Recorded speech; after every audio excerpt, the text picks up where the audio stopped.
Bava Kama. So Rava lived, this is a first century opinion. Excuse me. Tet comments, in the essence of Abraham's humility, based on the fact that he is always waiting to hear the voice of God in everything.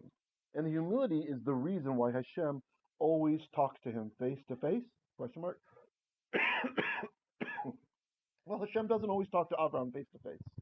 Yeah, I was talking about Moshe, right? I think we can say that the only time that we have usually Abraham dreams, right? Usually he dreams, right? So, like in the case when the prophecy about going down into Egypt, what happens? We're told that God put a tardema. This is like a deep sleep on Abraham.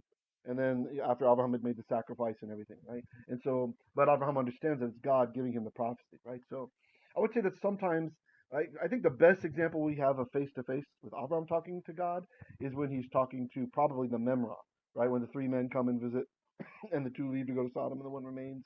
I think that's probably the best example we have of that, yeah. Yeah. So you could say Abraham is in a different league than even the normal prophets. But all the stories of Abraham, this is in the Torah anyway, right? So it's still on that very high level. Yeah. Okay. I don't think Abraham did not have the same level of humility that Moses had. Moses is a very special guy. Yeah, it's a good question, Ted. Moses is very special. I mean, Abraham is too, right, in their own right. But Moses, you have to understand his upbringing, right? Moses was raised probably at court, right? I mean, his mother is the daughter of Pharaoh, okay? So, and probably he's always being reminded, at least in his own mind, that he is not really Egyptian, right? So he's this kind of the outsider feeling, right? The minority status, right? So maybe that was used by God in cultivating Moses' humility, right? And then it keeps working because Moses has trouble speaking later on, right? And I believe his trouble speaking has to do with Hebrew. Yeah. So I think that could be, that he wasn't so good at Hebrew because he was used to speaking Egyptian, something like this. Or maybe it was a true impediment because he does say, "How can I speak to the king of Egypt?" Yeah, it's a good question. Okay, so let's talk about Keturah a little bit. So Ibn Ezra comments, Keturah is not to be identified with Hagar. Okay, okay. So I'm just putting this here because the sages disappear. Woo, they disagree on certain certain issues, and one of the issues is Rashi and others. They believe that Keturah was just another name for Hagar, and I'm not a fan of this. Some of the rabbis they did this. They'll say that this guy is the same as this guy. It's just using a different name to refer to him. And look, there's only a few cases, I think. Why would the text intentionally be confusing? God is not the author of confusion. So when someone gets a name change, we're told about it, right? We're told that our ancestor Yaakov gets the name Yisrael, okay? We're told that Avram gets the name Avraham, right? Sarai gets Sarah. We're told about it, right? So I don't think that this is a strong argument. And so this is where my pal Ibn Ezra, he's pushing back on Rashi's statement. He's saying, look, she's not Hagar. Duh. Ibn Ezra's kind of funny. When you read him for a while, he's very, I don't know, I kind of imagine him like some angry old dude.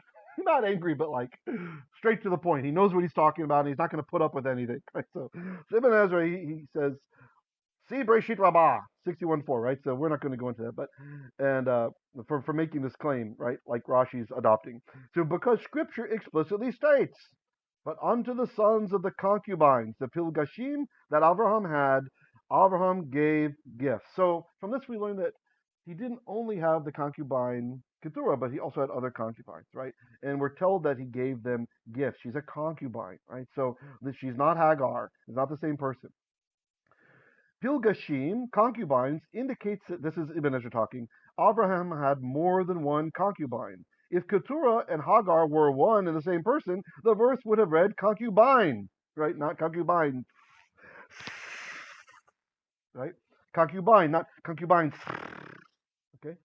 We can explain upon concubinage, and he has, in the Mikot Gadol, he has a comment on Ezekiel 23:20 as referring to females, because there's some opinion that because it's a masculine ending, it's not women, but this happens in Hebrew. Like the word for women is masculine, nashim. It's very strange that it happens, but the plural ending, it's a masculine ending. So he's dealing with that concept there.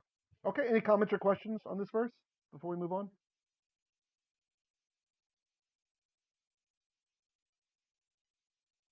All right.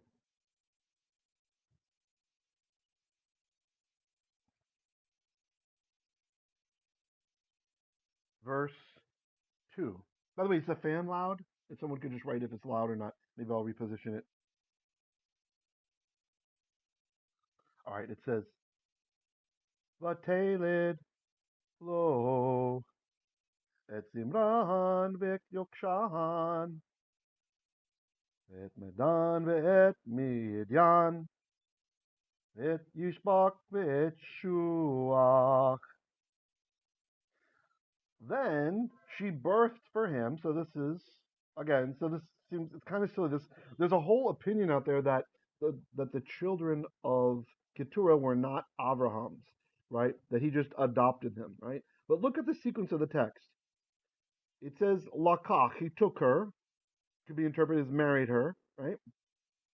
He married her on the concubine level, right? So we had different kinds of marriages back then, right? So on that level of marriage, he marries her. Probably he didn't want to make her a full isha, a full wife, because he didn't. We're told later that he's careful in the inheritance issues. He doesn't want anyone competing with the inheritance from the one that God gave as a miracle, who was Yitzchak, right? Very special situation. This is not permission for guys that have kids from different wives to somehow cut some of them out or something like that. This is a very special situation. Yitzchak is special, right? He's the son of the promise, right? He's the son where some believe that Sarah was given a new womb or whatever the miracle was in her old age, right? That she's able to have a child. So it's not a normalized situation in that case. And after he takes Keturah, the very next verse says, and teyled lo, she birthed for him.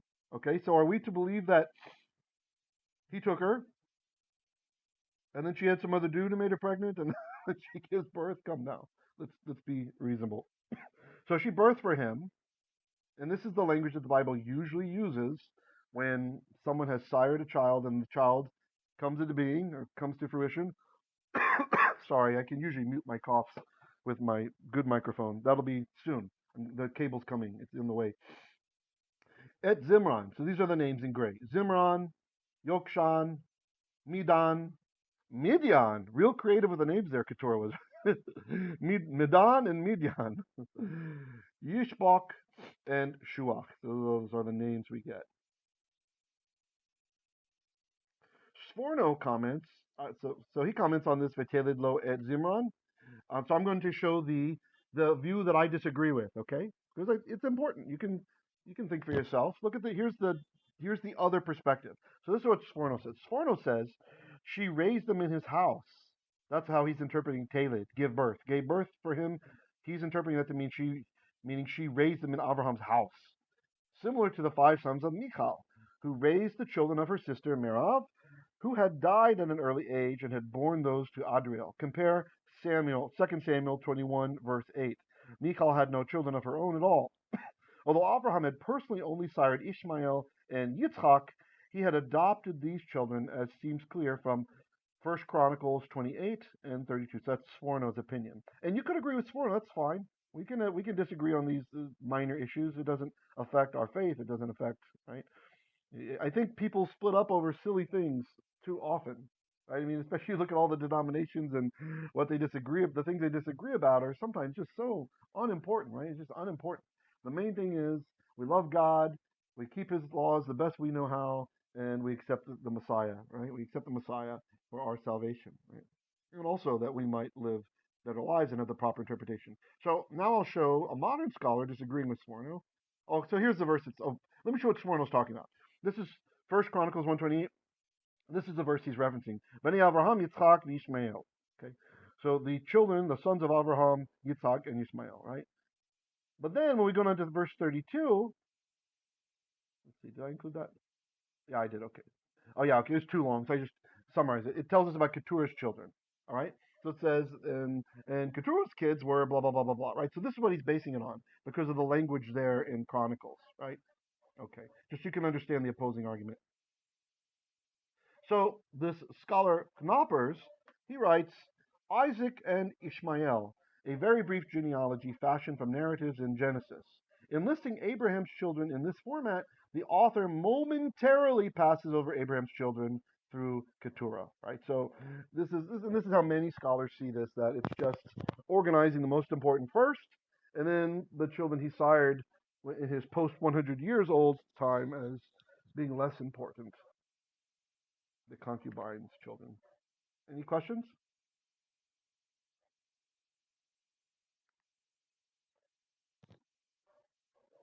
All right. I hope you don't hear me drinking.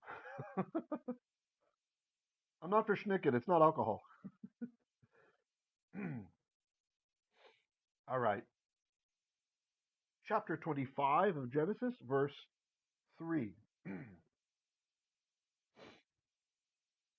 V'yokshan Yalahad et Sheba ve'et Dedan u'bnei Dedan hayu Ashura u'letushim u'leumim. Sorry, Ashurim u'letushim u'leumim.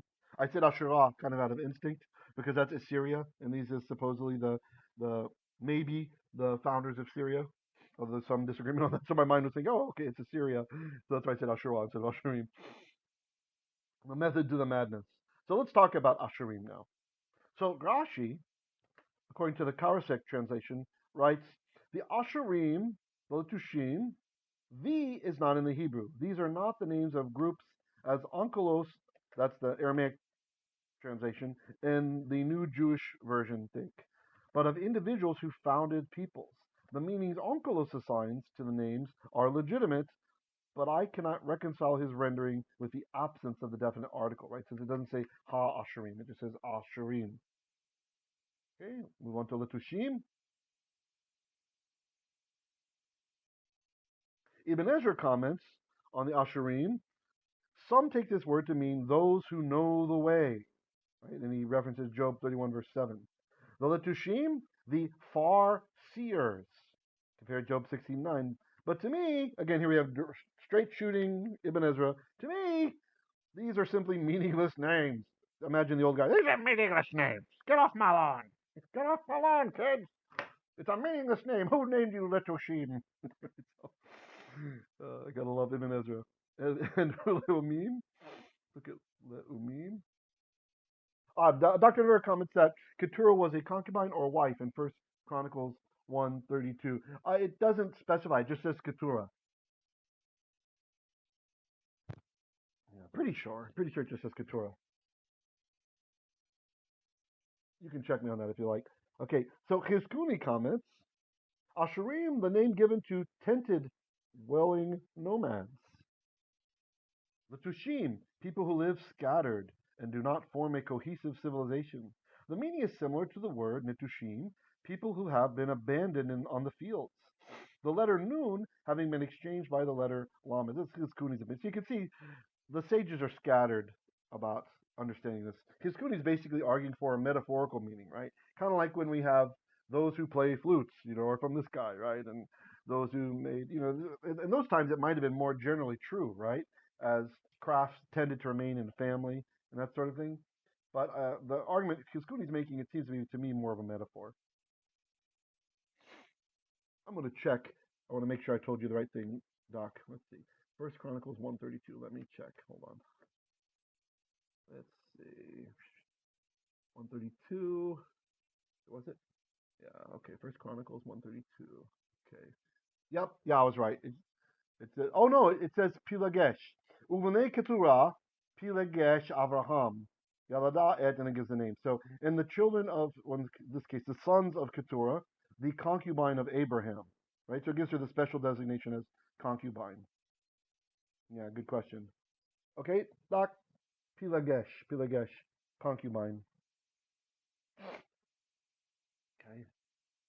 So, by the way, don't get thrown off by modern cultural. When you say concubine in English today, it sounds like, ooh, something sordid is happening. She's a concubine, right? The English word doesn't map really well to the Hebrew word. This is a kind of wife, okay? It's a kind of wife. It's a lower level wife, right? There were different status levels for wives. She belongs to him in the same way that a wife belongs to him. right? It's just like, I don't know, if you had like, maybe she's going to level up later and become a wife, right? So it's like that. She's like a dedicated, there's an agreement between them, right? That she belonged to him and nobody else, right? Etc. So concubine, it has, for some English speakers, it has like kind of a, I don't know, like a weird sound to it, right? Like concubinage, this kind of stuff, right? Like almost, some people think it's like a dedicated prostitute or something, right? Like someone who's just with that one guy. She's like an expensive prostitute, but now some rich guy takes her and he doesn't want to share her. No, that's not what it means in Hebrew. Okay, so it's kind of a loaded word in English. So in a way, it's hard. It's better maybe to say pilagesh when you translate, right? Just say she was his pilagesh because it's a kind of wife, right? There's a commitment. It's not like today people might interpret that. Yeah. Dr. Ver says Ashurim and Letushim, are these participles like Nephilim? Yeah, yeah, very nice. They are. Yep. Nouns formed from verbs. Yeah. You're very welcome. Good question. Any other questions on verse 3 before we change?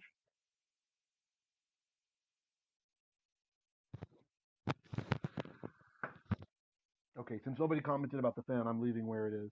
Leaving it where it is.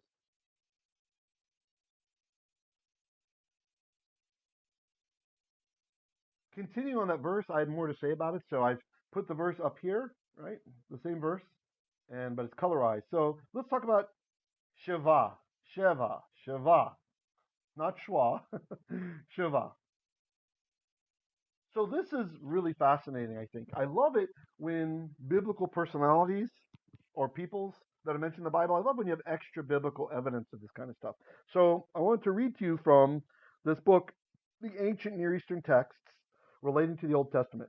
Okay? It's from Princeton Press. So this yellow part, I added this. So this is concerning Sargon the Second, right? Not the chess game, but the actual ruler, right? So the time period, he lived from 721 to, well, he ruled from 721 to 705 BCE, right? This is a long time ago. So here's what he writes. Upon a trust, inspiring oracle given by my lord Ashur, I crushed the tribes of Tamud, Ibadidi, Marshibadu, and Hayapa, the Arabs who live far away in the desert and who know neither overseers nor officials, and who had not yet brought their tribute to any king. I deported their survivors and settled them in Samaria. So you understand why, one of the reasons we're not so crazy about Samaritans. From Piru, the king of Musru, Samsi, the queen of Arabia, Itamra, the Sabian. These are the kings of the seashore and from the desert.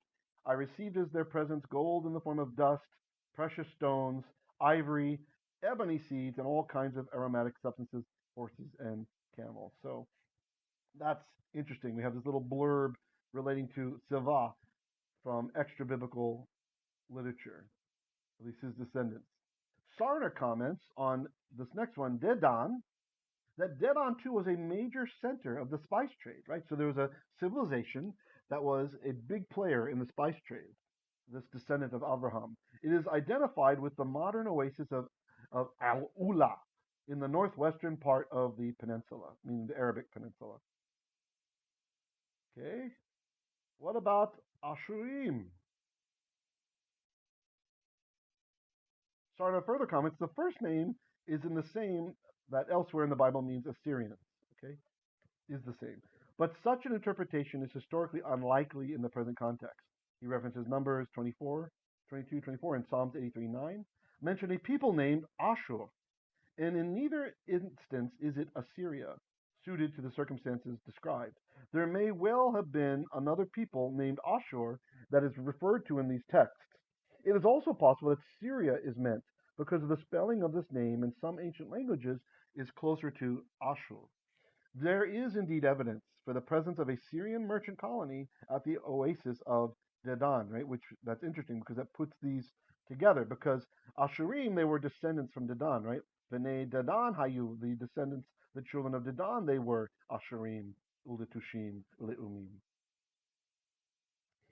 Patricia asks, can the concubine marry someone else if she is abandoned or the man dies? Yes.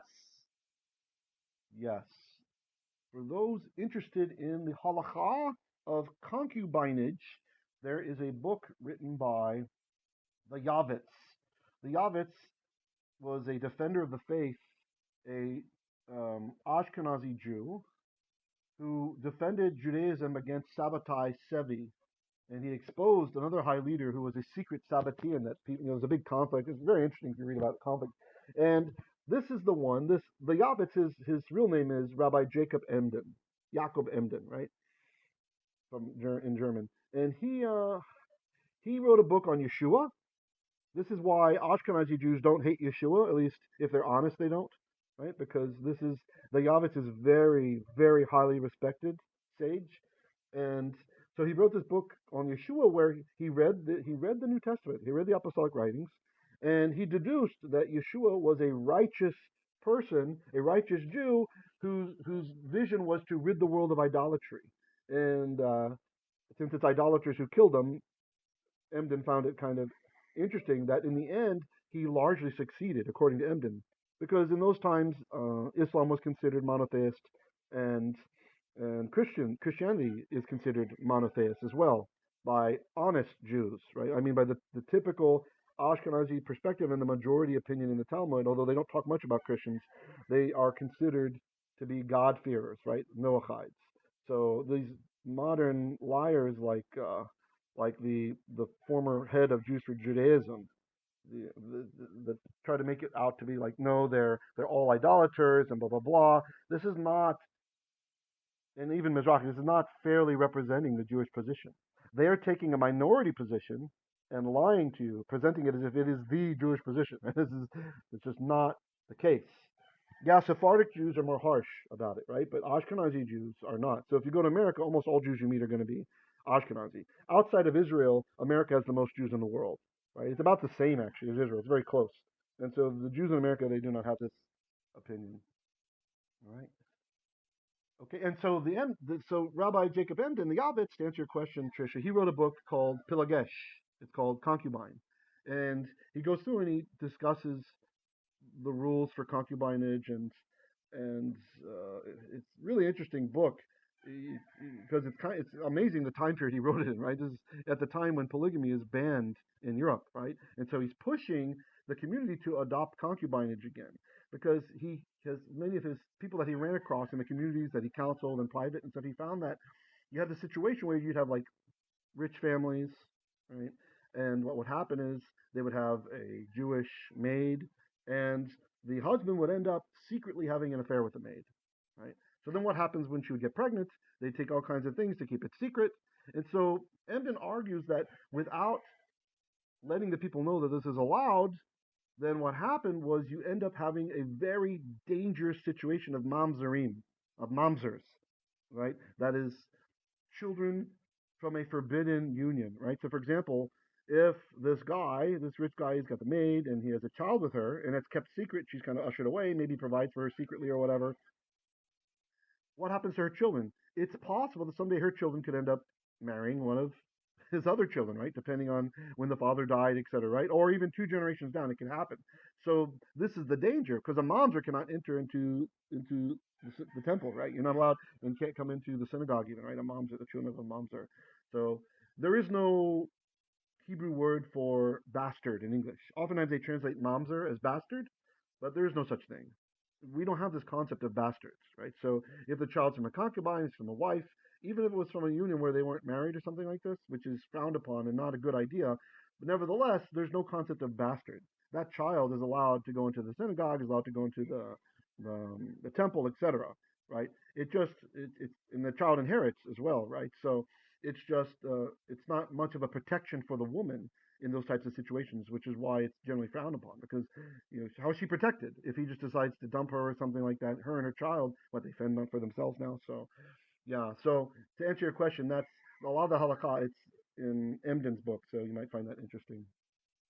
Let's see. Vikoy asks, teacher, this concubine system, is it still in practice today in Israel, even outside Israel? Thank you, Rob. Yes, but it's not very common.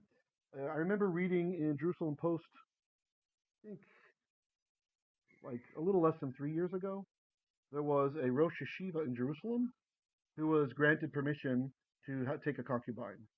So in this situation, his wife, she couldn't have kids and stuff, and so he took a concubine so that they can have kids. He didn't want to divorce his wife. Usually in Judaism, because of the effect of the ban on polygamy that happened among Ashkenazi Jews by Rabbi Gershom, the ban that expired a couple decades ago, but nevertheless, it became tradition to do monogamy, right? To not take extra wives. So because of this, that's kind of the new tradition now, right? And so the tradition is actually the halakha is if a man's wife does not have children within 10 years, right? Some say 5. Within 10 years, then he must divorce her and take another wife, right? So that's kind of like forcing monogamy in that situation.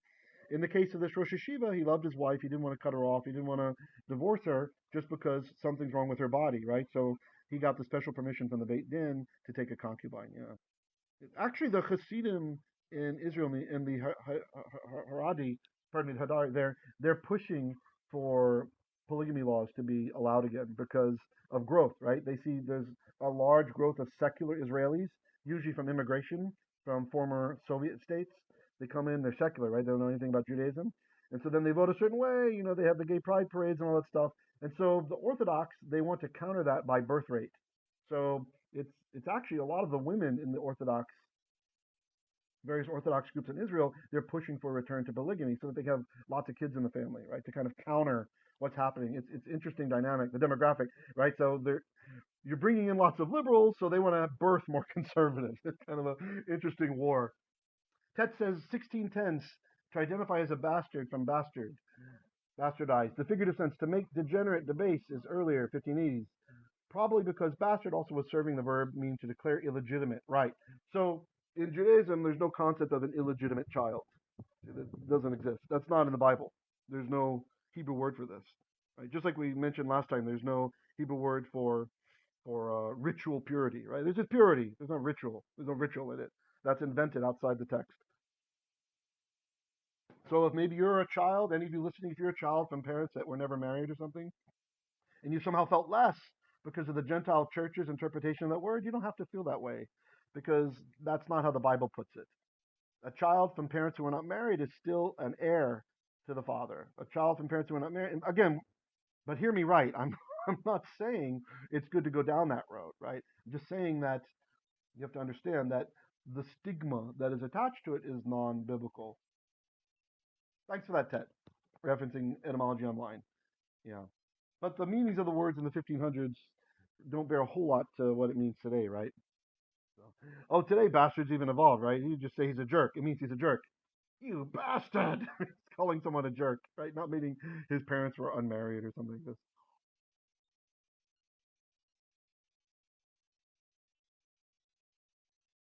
Genesis chapter 25, verse 4. Uvenehi midyan efa va'efer v'chamohok v'avidah ve'eldaah kol ele b'nei Keturah. Okay. So the children of Midian, let's talk about Midian for a moment. According to Sarna, this verse shows that the Midianites were really a confederation of 5 tribes, here called sons, right? So these are the children of Midian. This accords with the information given elsewhere in the Bible about 5 kings or chiefs of this people. Ephah. Ephah. I don't know, is Joshua here? You can correct my pronunciation. Does it sound good, Josh? Oh, he's not here. He's not here. Sorry, I didn't mean to Lashon Hara, Josh, about not being here. Everybody knows now. He's not here. So he's our native Arabic speaker. So when I read the ayans, I like to ask him, does it sound good? Aifa. What was that guy's name? So regarding Aifa, I thought this was interesting. I found this blurb in the Journal of Biblical Literature, and it says this is a scholarly journal that's got a lot of good stuff in it, right? So if you can get a subscription, I recommend it. In the Jehudite genealogy, the name Aifa appears as both a concubine of Caleb, the brother of Yerachmiel, and as one of the offspring of Calebite Yahdai. The author may be signaling a Calebite connection to the southern Transjordan. Elsewhere, Ephah is a Midianite name. So this is kind of interesting. I was having a little chat with our yearly study group maybe a month or so ago with Messianic minister Richard Cortez, and I mentioned that there's some traditions that Caleb is not originally Israeli, right? That his family converted, they came in. And he said, "Oh, do you have some support for that?" And I had very little support. I remember hearing it in different places, but so anyway, so when I came across this was interesting. The article goes on to talk about Caleb and these ideas that support the idea that he was a convert. Yes, Dr. Vera says, are you referring to Sabbatai Zvi from 1626? Yes. And his followers are called Sabbateans. Yes. Yeah, a heretic, false messiah, who eventually converted to Islam. That's how great his faith was. I mean, to be fair, under the sword, they forced him, right? As a lot of conversions to Islam occur. Ted says, the Ottoman Empire harem of concubines. Yeah, so that's getting a little bit, I think, outside the biblical endorsement of this word, right? So I think we don't need the word concubines there. Just call it a harem, right? That's what it is. Right?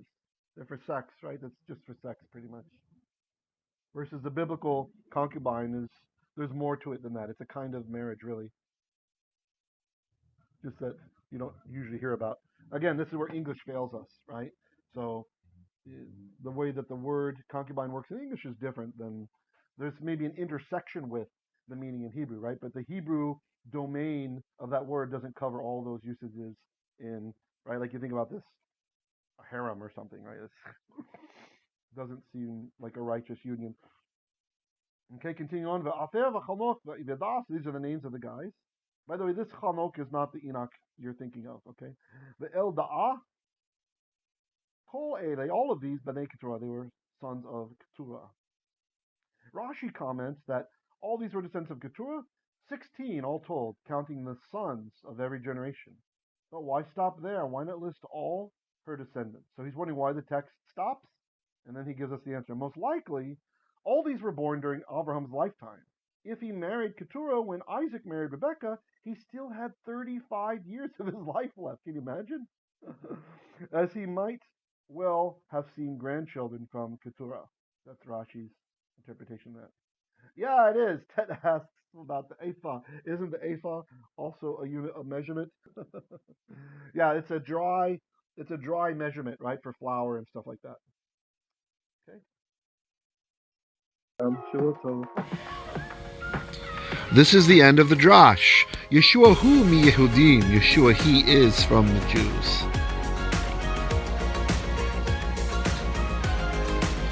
Love Hashem with your mind. Join us with Lekach Learning. Daily, Torah, Musar, and Midot. At Simchat Hashem, we are learning 24/7.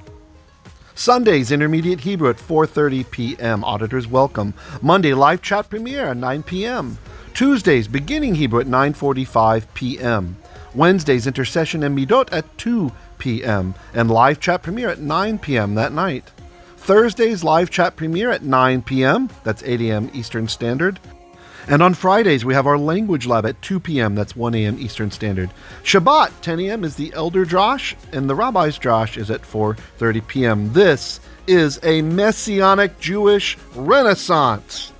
Yeshua, he is from the Jews.